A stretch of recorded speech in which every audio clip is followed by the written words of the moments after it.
Assalamualaikum warahmatullahi wabarakatuh. Para pemirsa rahimakumullah, alhamdulillah kita masih bisa melaksanakan perintah-perintah Allah di bulan Ramadan ini. Saya kira ini keberkahan luar biasa. Sehingga keberkahan ini harus menjadi bagian dari kesyukuran kita. Allah memberikan kenikmatan luar biasa, nikmat taat kepada Allah. Nah, di bulan Ramadan ini ya ada banyak rukun Islam yang dilaksanakan di bulan Ramadan. Apa saja itu? Sholat jelas. Ya, meskipun bulan Ramadan justru sholat ini malah meningkat banyak sekali. Kemudian puasa, bulan Ramadan memang digunakan sebagai waktu kita melaksanakan ibadah puasa. Kemudian zakat, jelas ada kewajiban zakat di akhir Ramadan, yaitu zakat fitrah. Tetapi nanti akan saya jelaskan, kita perlu juga memanage zakat mal di bulan Ramadan. Kemudian mungkin yang tidak itu adalah haji. Hajinya memang waktunya sudah khusus. Tetapi dalam rangkaian haji ada umroh. Maka saudara-saudara kita umat Islam sedunia hari ini itu banyak sekali jutaan orang berada di Masjidil Haram, di Masjid Nabawi. Ini luar biasa, kesyukuran luar biasa kalau kita bisa melaksanakan umroh pada bulan Ramadan. Para pemirsa, dan salah satu yang menjadi pilar penting di Ramadan adalah zakat. Tentu rentetan dari zakat ini kita sudah dilatih itu infak, sedekah. Tapi kemudian ada zakat, sedekah yang wajib, yang kemudian istilahnya adalah zakat. Di dalam Islam itu ada zakat, dua zakat ya. Ada zakat mal dan ada zakat fitrah. Zakat mal adalah zakat harta kita. Ya.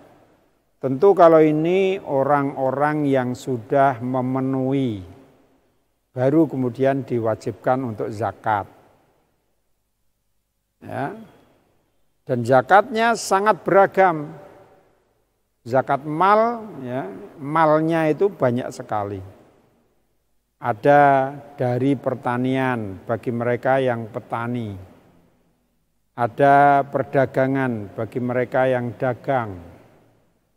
Ada di Indonesia berkembang apa yang kita kenal sebagai zakat profesi. Ya, zakat dari pekerjaan harian kita, nah, di luar yang sudah ditentukan. Nah, zakat mal ini biasanya bisa dimanage oleh kita. Ada yang dilaksanakan bulanan, ada yang dilaksanakan di akhir. Nah, disitulah kita bisa memanage zakat mal kita. Kalau petani mungkin agak sulit memanage karena dia harus tergantung musim dan sebagainya. Tetapi zakat profesi insya Allah bisa kita manage dengan baik sehingga kita mau atau melaksanakan ibadah zakat itu dipaskan pada bulan Ramadan. Misalnya itu.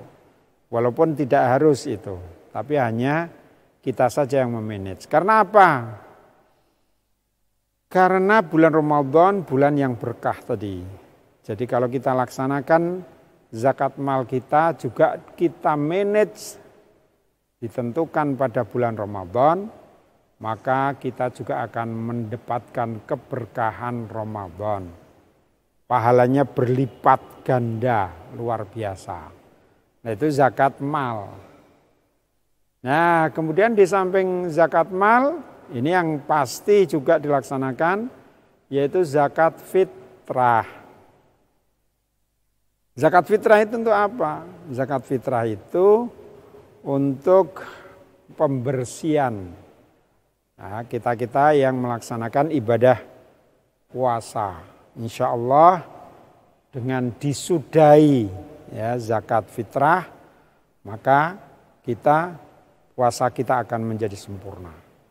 Kapan waktu dilaksanakannya zakat fitrah? Ya. Zakat fitrah itu bisa dilaksanakan sebenarnya waktu mubahnya itu sejak dari awal Ramadan.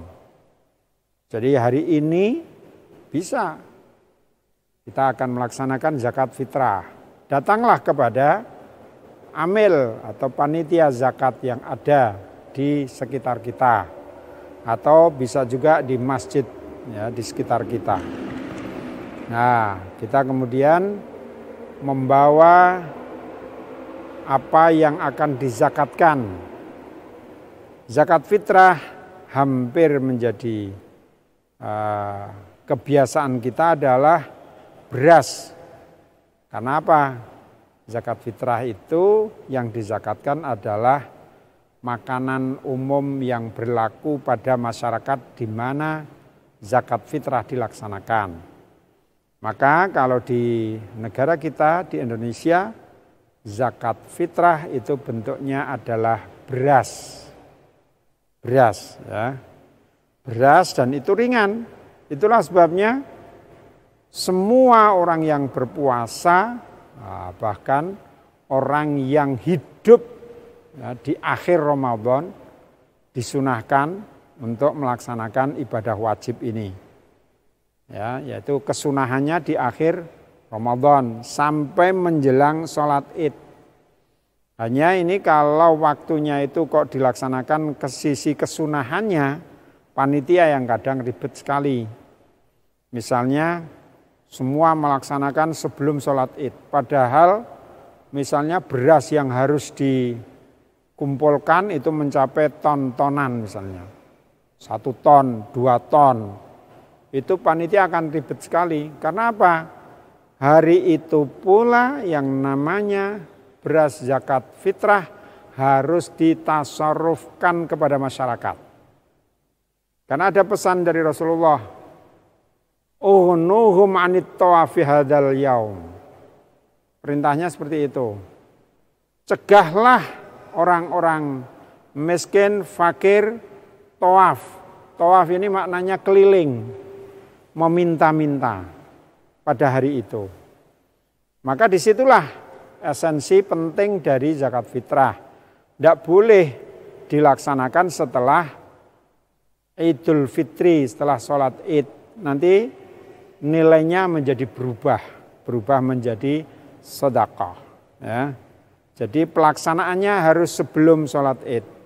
Diupayakan panitia zakat mal itu semua fakir miskin atau asnaf 8 yang ada di dalam zakat itu semua sudah mendapatkan. Jangan sampai ada terutama fakir miskin di hari berbahagia itu, di hari gembira itu masih ada yang tawaf dalam pengertian keliling meminta-minta.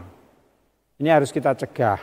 Maka panitia zakat mal harus identifikasi yang paling dekat siapa, misalnya di lingkungan masjid, yang paling pertama harus diberi.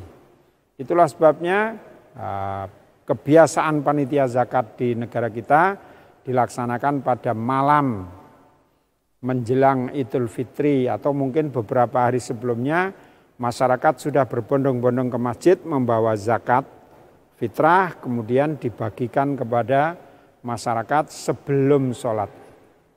Oh, ini keberkahan luar biasa. Jadi para panitia zakat dia sudah direpotkan dengan pekerjaan ini, tetapi niatkan semua itu kita sedang melaksanakan perintah Allah. Dan kita sedang melaksanakan satu amaliyah agama yang insya Allah pahalanya akan menjadi luar biasa. Nah, zakat fitrah yang kita keluarkan itu biasanya 2,5 kilogram beras atau makanan pokok di wilayah itu. Ini kan sangat ringan. Itulah sebabnya pimpinan keluarga ya, itu hendaknya mikir semua yang ada di dalam keluarga dizakatkan, dizakat fitrahkan. Supaya apa? Supaya semua mendapatkan keberkahan Ramadan. Demikian, semoga yang saya sampaikan ini bermanfaat untuk kita. Wala'afu minkum.